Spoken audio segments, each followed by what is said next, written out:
नमस्कार दोस्तों, स्वागत है आपका हमारे YouTube चैनल जरधारी क्लासेस में।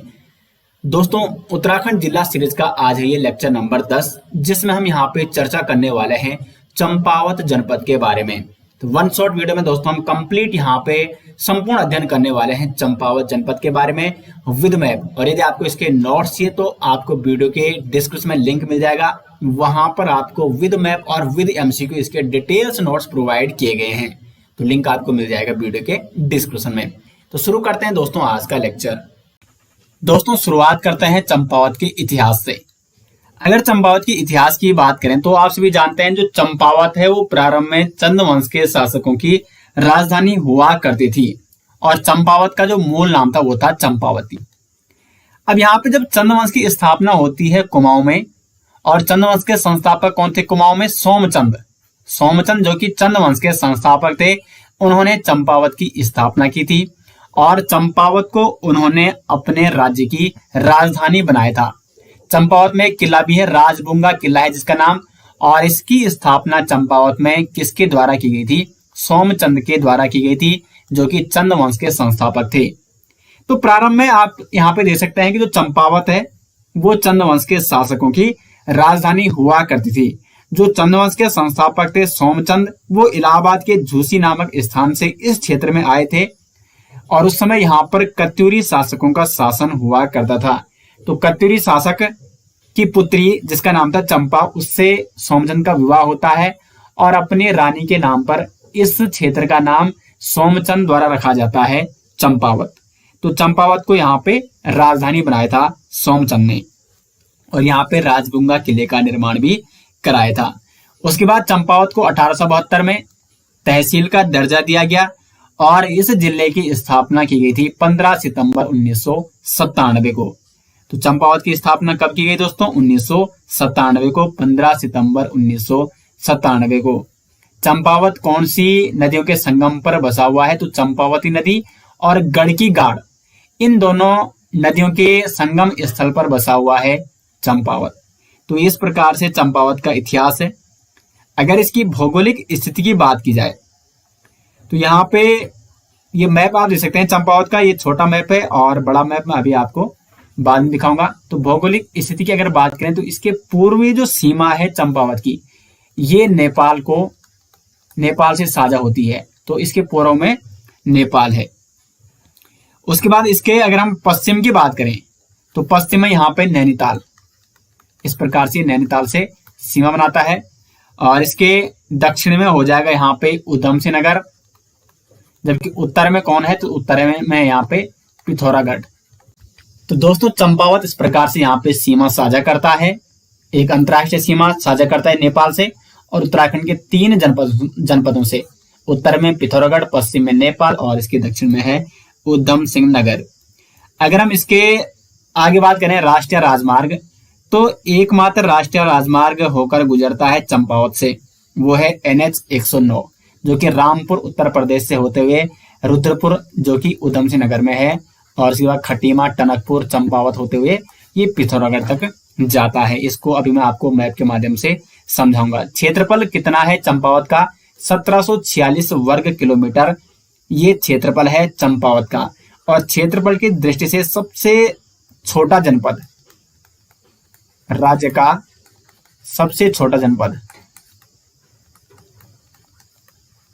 कौन सा है दोस्तों क्षेत्रफल की दृष्टि से? तो वो है आपका चंपावत। तो उम्मीद करते हैं कि चंपावत की भौगोलिक स्थिति और इतिहास आप यहाँ पे समझ गए होंगे। अब हम आगे बढ़ते हैं। पहले प्रमुख पर्यटक स्थलों के बारे में बात करेंगे, उसके बाद मैं आपको मैप के माध्यम से ये स्थल और राष्ट्रीय राजमार्ग भी समझाऊंगा। ठीक है, तो स्थल और मंदिर एक बार PDF के माध्यम से देख लेते हैं, फिर इनकी स्थिति, इनकी लोकेशन कहां पर है चंपावत के मैप में, वो भी मैं आपको दिखाऊंगा। चंपावत जनपद के प्रमुख स्थलों की अगर बात करें तो पहला स्थल यहाँ पे टनकपुर का है, चंपावत में है। और टनकपुर का जो प्राचीन नाम है दोस्तों वो है ग्राष्टीगंज। टनकपुर का प्राचीन नाम क्या है? ग्राष्टीगंज था। टनकपुर में दोस्तों एक प्रसिद्ध बरमदेव की मंडी भी है। महत्वपूर्ण प्रश्न ये बनता है कि बरमदेव मंडी कहाँ थी? टनकपुर में थी। और इसका निर्माण किसने कराया था? तो इसका निर्माण कराया था कत्यूरी शासकों ने,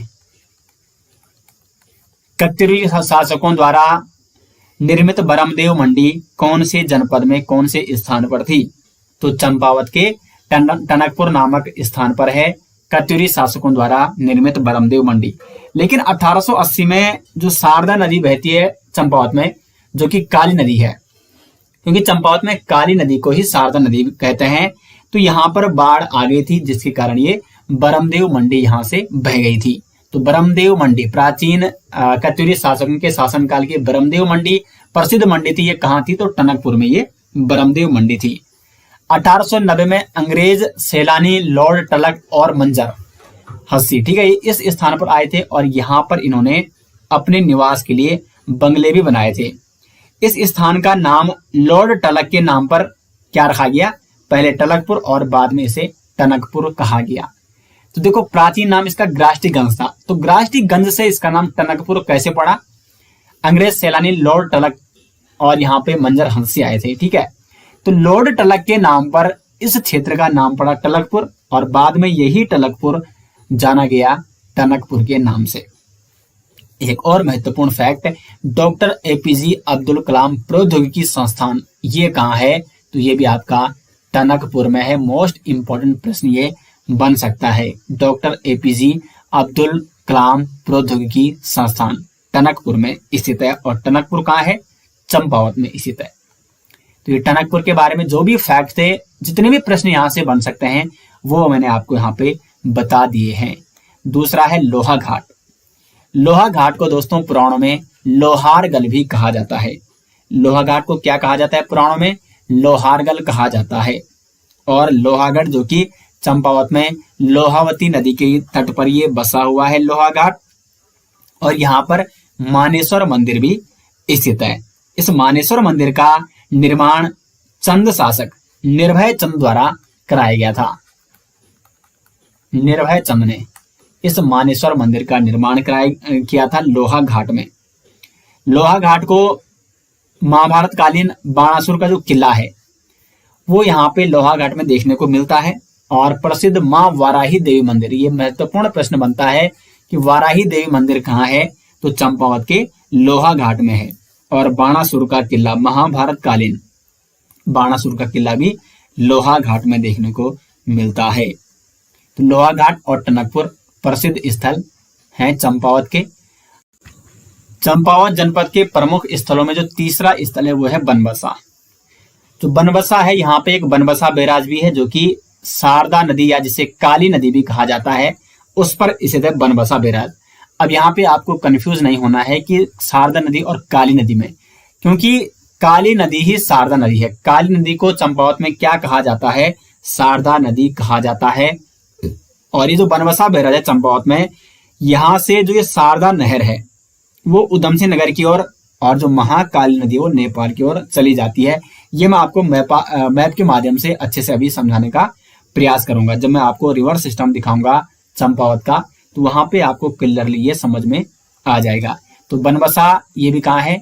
ये भी आपका चंपावत में है। नेक्स्ट है राजबुंगा किला। महत्वपूर्ण प्रश्न बनता है दोस्तों, राजबुंगा किला ये कहाँ है? तो ये है आपका चंपावत में। इसका निर्माण किसने कराया था? चंद शासक सोमचंद ने, जो कि चंद वंश के संस्थापक थे।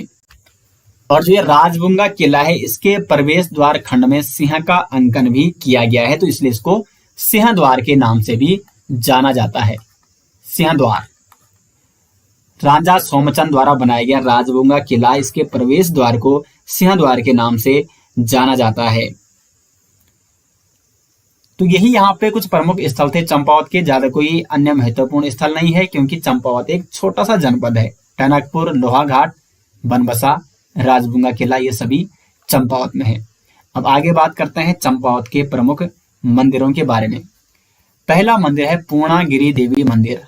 ये मंदिर है टनकपुर से लगभग 20 किलोमीटर दूर अन्नपूर्णा पहाड़ी की चोटी पर पूर्णागिरि देवी मंदिर स्थित है। और ये माता सती के शक्ति पीठों में से एक है। ऐसा माना जाता है कि यहाँ पर माता सती की शरीर की नाभि का अंग गिरा था। तो पूर्णागिरि देवी मंदिर कहाँ है? तो चंपावत के टनकपुर से लगभग 20 किलोमीटर दूर अन्नपूर्णा पहाड़ी पर ये स्थित है। दूसरा मंदिर है वाराही देवी मंदिर। ये महत्वपूर्ण मंदिर है दोस्तों, वाराही देवी मंदिर, क्योंकि यहाँ पर एक प्रसिद्ध मेला जिसमें पाषाण युद्ध या पत्थरों का युद्ध होता है। तो पाषाण युद्ध रक्षाबंधन के अवसर पर या पत्थरों का युद्ध जो होता है वो कौन से मंदिर में होता है, तो वो होता है वाराही देवी मंदिर में। तो वाराही देवी मंदिर प्रसिद्ध मंदिर है चंपावत का। तीसरा है बालेश्वर धाम मंदिर, भगवान शिव को समर्पित है, चंपावत में स्थित है बालेश्वर धाम मंदिर। और बालेश्वर धाम मंदिरों का समूह जिसका निर्माण किसने कराया था, चंद शासकों ने कराया था 10वीं 12वीं सदी में। और ये जो बालेश्वर मंदिर है दोस्तों 1952 में इसे राष्ट्रीय धरोहर भी घोषित किया जा चुका है, राष्ट्रीय धरोहर स्मारक जो बालेश्वर मंदिर है। तो बालेश्वर धाम मंदिर भगवान शिव को यह समर्पित है और महत्वपूर्ण मंदिर है चंपावत का, वाराही देवी मंदिर और बालेश्वर धाम मंदिर। उसके बाद आगे बढ़ते हैं दोस्तों, एक यहाँ पे खेती खान सूर्य मंदिर है। देखो हाँ, उससे पहले घटोत्कच या घटको मंदिर जिसे कहा जाता है, तो ये भी कहा आपका चंपावत में स्थित है। और महाभारत कालीन जो भीमपुत्र थे घटोत्कच, उनका ये मंदिर है। मान जाता है कि इस स्थान पर घटोत्कच का सिर गिरा था, ऐसी मान्यता है, तो इसलिए यहाँ पे घटोत्कच की पूजा की जाती है। तो महाभारत कालीन भीमपुत्र घटोत्कच का मंदिर कहाँ है, तो वो है चंपावत में, जिसे घटको मंदिर कहा जाता है। और खेती खान का सूर्य मंदिर महत्वपूर्ण मंदिर है दोस्तों, ये कहाँ है, तो ये है आपका चंपावत में। वैसे जितने जनपदों में सूर्य मंदिर थे वो मैंने आपको सभी बता दिए, तो उनमें से खेती खान का सूर्य मंदिर ये आपका चंपावत में है। उसके बाद है पंचेश्वर महादेव मंदिर, भगवान शिव की यहाँ पे आराधना की जाती है। भगवान शिव की आराधना चामू या चैमू या चोमुह के रूप में यहाँ पे की जाती है और इसे कहा जाता है पंचेश्वर महादेव मंदिर। और जो ये चोमुह है या चामू देवता है भगवान शिव के रूप में ही, उन्हें पशु रक्षक के रूप में पूजा जाता है। भगवान शिव का एक नाम पशुपति भी है, ठीक है। तो जो चामू देवता है उन्हें पशु रक्षक के रूप में यहाँ पे पूजा जाता है और इस मंदिर का नाम क्या है, पंचेश्वर महादेव मंदिर है। और ये पंचेश्वर महादेव मंदिर पंचेश्वर में है। पंचेश्वर जो स्थान वो प्रसिद्ध है किसके लिए, यहाँ पर काली और सरयू का संगम, काली व सरयू का संगम कहां पर होता है, तो पंचेश्वर नामक स्थान पर। आगे बढ़ते हैं रीठा साहिब गुरुद्वारा। रीठा साहिब गुरुद्वारा ये भी आपका चंपावत में है। चंपावत से लगभग 72 किलोमीटर दूर ड्यूरी गांव में स्थित है रीठा साहिब गुरुद्वारा। तो ये आपका चंपावत जनपद में है। इस गुरुद्वारे का निर्माण 1960 में किया गया था और माना जाता है कि इस स्थल की यात्रा गुरु नानक जी ने की थी। तो यहाँ पर है रीठा साहिब गुरुद्वारा और यहाँ पर रतिया और लधिया नदी बहती है। तो रतिया और लधिया नदी के तट पर स्थित है रीठा साहिब गुरुद्वारा। नेक्स्ट यहाँ पे अद्वैत आश्रम, इसे मायावती आश्रम भी कहा जाता है, ये महत्वपूर्ण है। अद्वैत आश्रम या मायावती आश्रम कहाँ है, तो ये है आपका चंपावत जनपद में। और चंपावत में ये कहाँ है, तो लोहा घाट में, लोहा घाट से लगभग 8 किलोमीटर दूर लोहा घाट में स्थित है अद्वैत आश्रम। अद्वैत आश्रम दोस्तों ये रामकृष्ण मठ की एक शाखा के रूप में यहाँ पे स्थापित किया गया है चंपावत में, रामकृष्ण मठ की शाखा के रूप में। और इसकी स्थापना किसने की थी, स्वामी विवेकानंद जी की प्रेरणा पाकर उनके शिष्य स्वामी स्वरूपानंद और उनके एक अंग्रेज शिष्य हुआ करते थे J.H. सोवियर और उनकी पत्नी C.E. सोवियर ने इस आश्रम की स्थापना की थी 19 मार्च 1899 यानी 1899 को। तो यहाँ पे स्थापना किसके द्वारा की गई है, स्वामी स्वरूपानंद, अंग्रेज शिष्य J.H. सोवियर और C.E. सोवियर जो कि J.H. सोवियर की पत्नी थी। और ये किसके शिष्य थे, स्वामी विवेकानंद जी के शिष्य। और स्वामी विवेकानंद जी की प्रेरणा पाकर यहाँ पर इस आश्रम की स्थापना की गई थी 19 मार्च 1899 को। और 3 जनवरी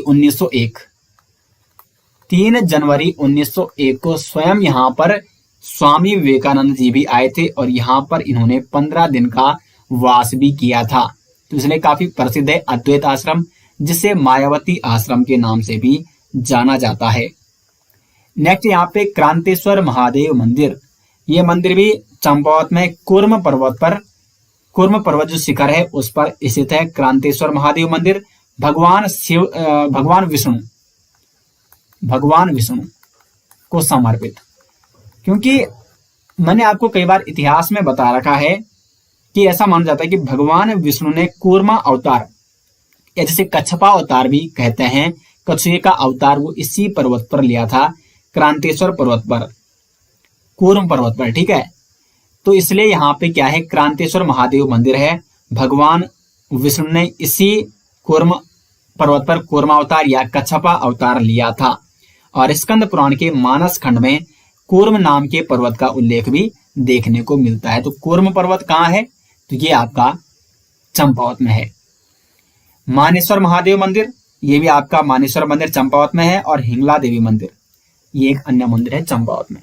तो ये कुछ प्रमुख मंदिर है दोस्तों जो कि चंपावत जनपद में स्थित है। उम्मीद करते हैं कि आपको ये अच्छे से समझ में आ गए होंगे। नेक्स्ट यहाँ पे चंपावत जनपद के प्रमुख मेले। पहला मेला है पूर्णगिरि मेला।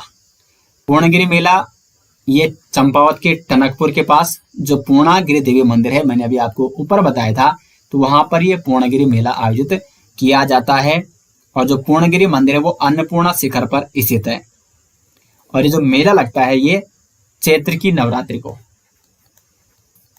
नवरात्रि को आयोजित किया जाता है पूर्णगिरि मेला। दूसरा है बग्वाल मेला या जिसे आषाढ़ी मेला भी कहा जाता है और इसे देवी धुरा मेला भी कहा जाता है। तो बग्वाल मेला या आषाढ़ी मेला या देवी धुरा मेला कहाँ आयोजित किया जाता है, तो वाराही देवी मंदिर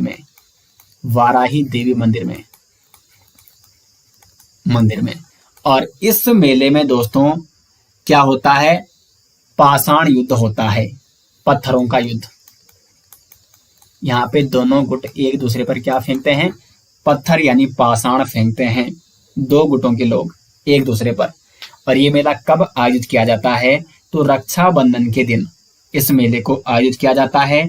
और इस मेले को बग्वाल मेला या क्या कहा जाता है, आषाढ़ी मेला या देवी धुरा मेला भी कहा जाता है। तो पाषाण युद्ध के लिए प्रसिद्ध है ये मेला और ये चंपावत के वाराही देवी मंदिर में आयोजित किया जाता है।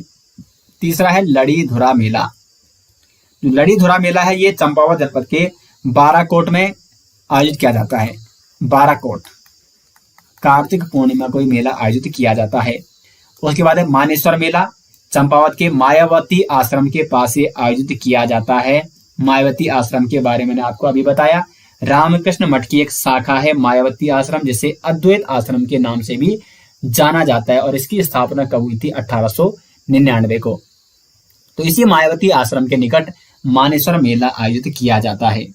उसके बाद है गोरा अट्ठावली त्योहार। गोरा अट्ठावली त्योहार चंपावत में राजी जनजाति का प्रसिद्ध त्योहार है। राजी जनजाति का प्रसिद्ध त्योहार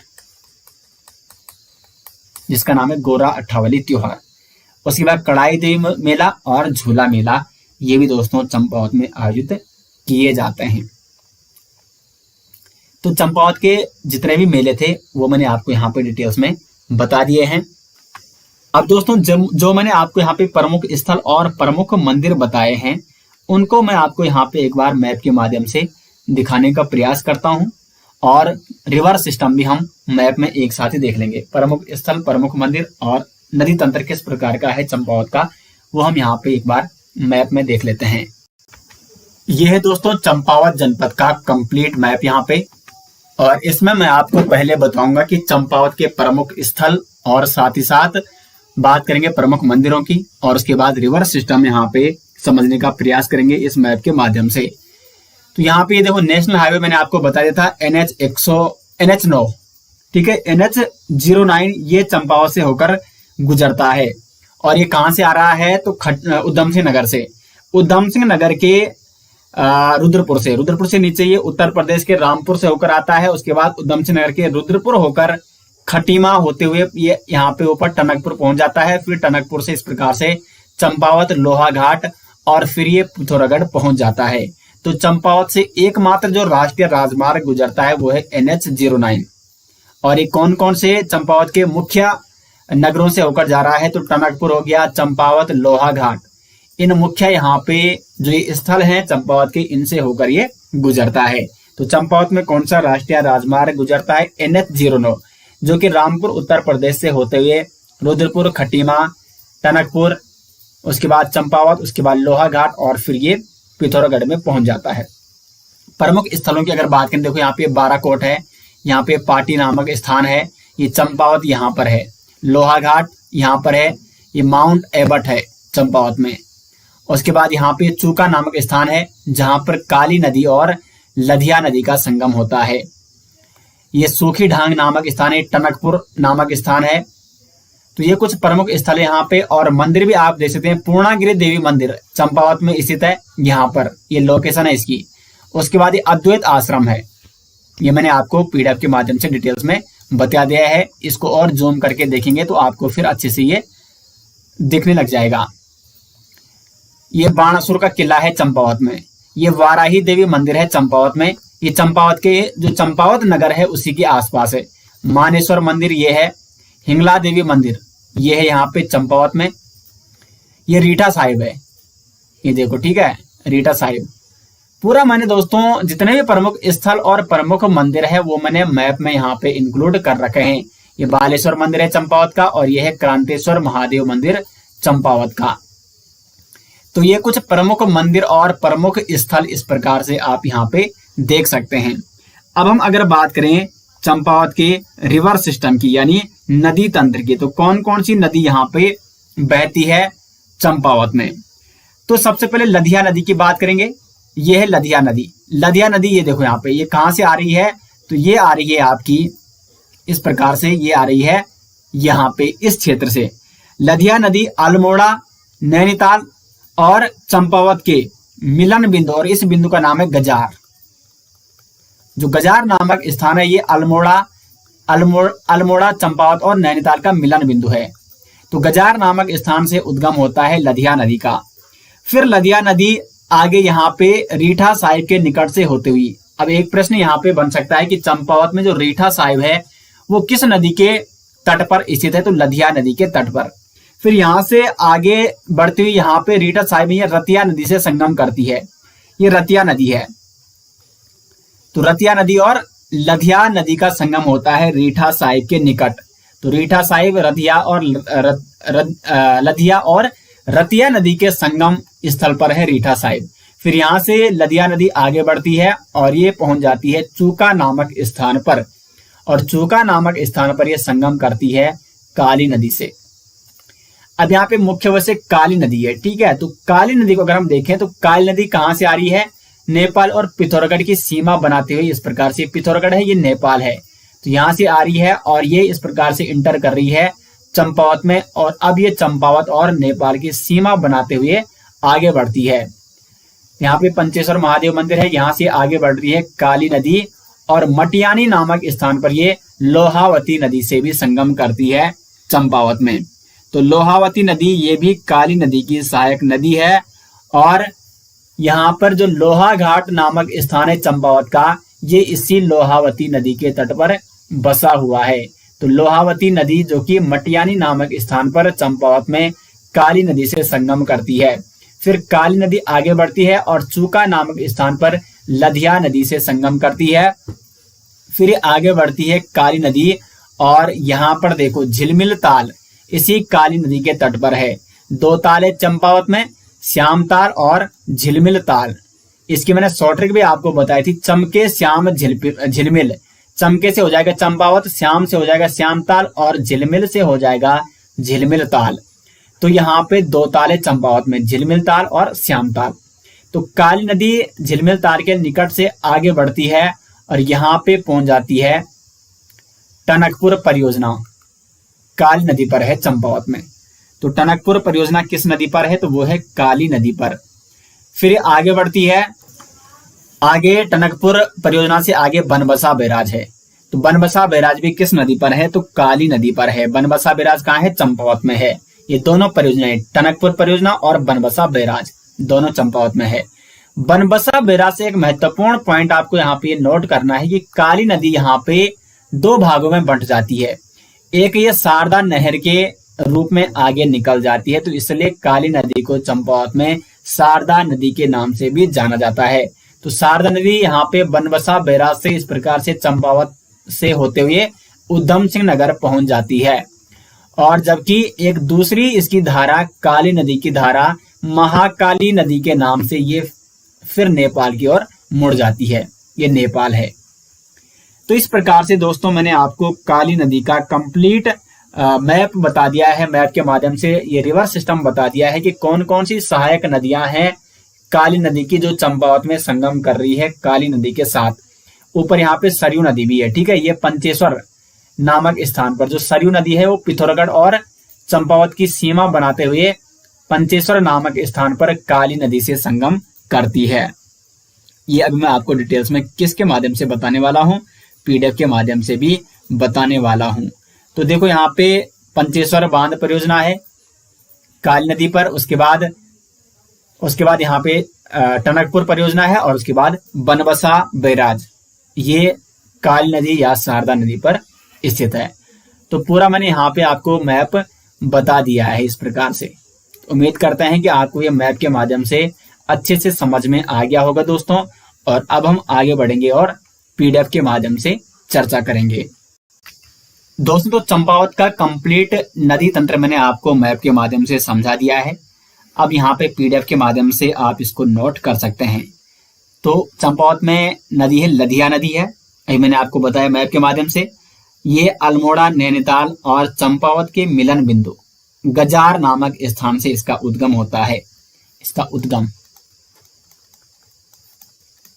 गजार नामक स्थान से, और इसका संगम कहाँ होता है, तो जो ये लधिया नदी है ये रीठा साहिब जो कि चंपावत में है वहां पर ये रतिया नदी से संगम करती है, और आगे बढ़कर चूका, या जो चंपावत में इसलिए चूका नामक स्थान, यहाँ पर ये काली नदी से संगम करती है। तो संगम करती है ये चूका यानी चंपावत में काली नदी से। तो लधिया नदी किसकी सहायक नदी है, काली नदी की सहायक नदी है। काली नदी में ये चूका नामक स्थान जो कि चंपावत में है, वहां पर ये लधिया नदी काली नदी से संगम करती है। दूसरी है लोहावती नदी, ये भी किसकी सहायक नदी है, काली नदी की सहायक नदी है लोहावती नदी। और उसके बाद सरयू नदी है। तो सरयू नदी के बारे में दोस्तों कई बार मैंने आपको बता रखा है। सरयू नदी का उद्गम बागेश्वर के सरमूल से होता है। इसका अगर हम उद्गम की बात करें, सरमूल बागेश्वर, जब मैंने आपको बागेश्वर जनपद के बारे में बताया था, तो सरमूल बागेश्वर से इसका उद्गम होता है, और रामेश्वर तीर्थ में ये रामगंगा नदी से मिल जाती है। और इसके बाद आगे बढ़ते हुए ये संगम करती है पंचेश्वर में। पंचेश्वर में ये किससे संगम करती है, काली नदी से, काली नदी से। तो सरयू नदी काफी प्रसिद्ध नदी है कुमाऊं की। तो ये इस प्रकार से रिवर सिस्टम था, मैप के माध्यम से मैं आपको डिटेल्स में समझा चुका हूं। उसके बाद काली नदी के बारे में आगे मैंने आपको बताया किस प्रकार से वो बनबसा बैराज जो कि चंपावत में है वहां से दो धारों में बढ़ जाती है, शारदा नहर और महाकाली नदी। शारदा नहर उधम सिंह नगर की ओर बहती है, जबकि जो महाकाली नदी है वो वापस पुनः नेपाल की ओर मुड़ जाती है या निकल जाती है। अब हम यहाँ पे देखेंगे चंपावत में कौन कौन से ताल और झील स्थित है। तो श्याम ताल कहाँ है, ये भी चंपावत में है, और झिलमिल ताल ये भी चंपावत में है। इसकी एक ट्रिक बनाई थी मैंने, चमके श्याम झिलमिल, चमके श्याम झिलमिल। चमके से हो जाएगा चंपावत, श्याम से हो जाएगा श्यामला ताल, और झिलमिल से हो जाएगा झिलमिल ताल। तो चमके श्याम झिलमिल, ये ट्रिक कई बार मैंने आपको बता रखी है चंपावत में स्थित झीलों की ट्रिक। जो श्यामताल है दोस्तों, ये श्यामताल के किनारे स्वामी विवेकानंद आश्रम भी स्थित है।